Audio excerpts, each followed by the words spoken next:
எல்லாருக்கும் வணக்கங்க. இந்த வீடியோவில் நம்ம பார்க்கக்கூடிய டாபிக் என்ன அப்படின்னா, திருமணமான ஆண் அல்லது பெண்ணை மறு திருமணம் செய்யும் அமைப்பு எப்படி இருக்கும் அப்படிங்கிறத உதாரண ஜாதகத்தோடு பார்ப்போம்.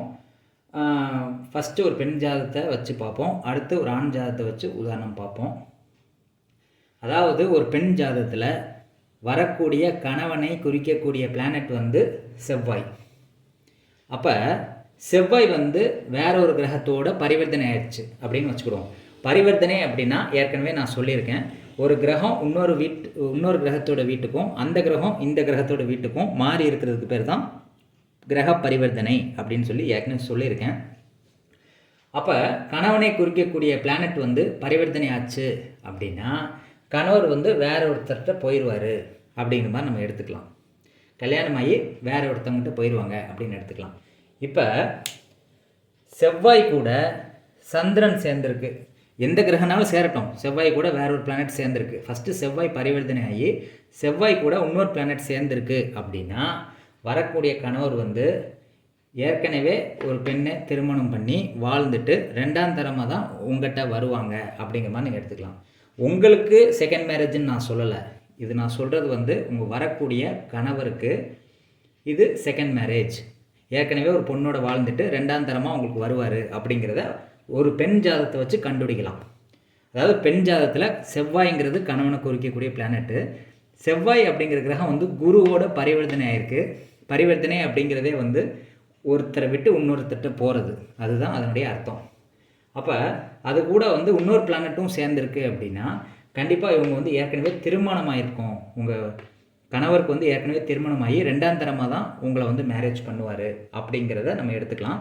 உங்களுக்கு செகண்ட் மேரேஜ் கிடையாது. உங்களுக்கு வரக்கூடிய கணவருக்கு இது ரெண்டாவது திருமணமாக இருக்கும். உங்களுக்கு வந்து இது முதல் தரமான திருமணமாக அமையலாம். அப்படிங்கிறதுக்கு ஒரு உதாரண ஜாதகம் தான் இந்த பெண் ஜாதகத்தை வச்சு நான் விளக்கியிருக்கேன். இதே இது வந்து ஒரு ஆண் ஜாதகத்தை வச்சு விளக்கணும் அப்படின்னா எப்படி விளக்கலாம்னு சொல்லி பார்ப்போம். இது பெண் ஜாதகம்.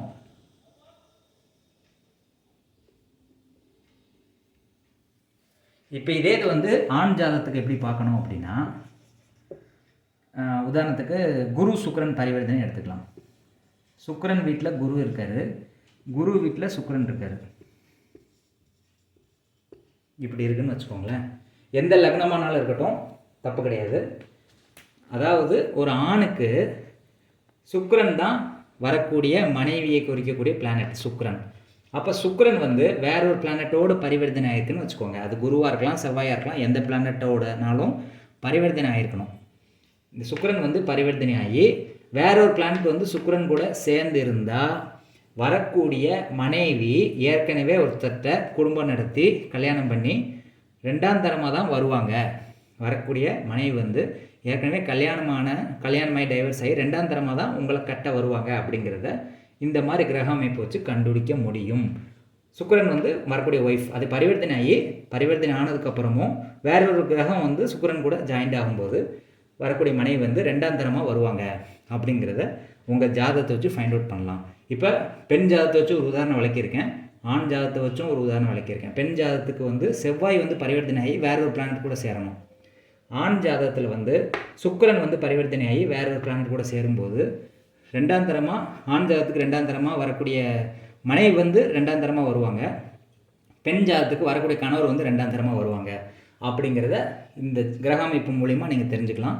உங்களுக்கு அந்த மாதிரி யாருக்காவது மேரேஜ் ஆகிருந்துச்சுன்னா அந்த அமைப்பை செக் பண்ணி பாருங்கள். கண்டிப்பாக இந்த மாதிரி தான் இருக்கும். இந்த பல பதிவு வந்து கண்டிப்பாக பயனுள்ளதாக இருக்கும்னு நான் நம்புகிறேன். உங்களுக்கு இந்த மாதிரி நிறைய வீடியோஸ் பார்க்கணுன்னு விருப்பம் இருந்துச்சுன்னா இந்த சேனலை சப்ஸ்கிரைப் பண்ணுங்கள். என்னுடைய வீடியோஸை கண்டினியூஸாக பார்த்து சப்போர்ட் பண்ணுங்கள். உங்களுக்கு ஜாதகம் பார்க்க விருப்பம் இருந்தது அப்படின்னா டிஸ்கிரிப்ஷனில் என்னுடைய ஃபோன் நம்பர் கொடுத்துருக்கேன். வாட்ஸ்அப் மூலிமா தொடர்பு கொண்டு அப்பாயின்மெண்ட் ஃபிக்ஸ் பண்ணிட்டு ஜாதகம் பார்க்கலாம். நன்றி, வணக்கம்.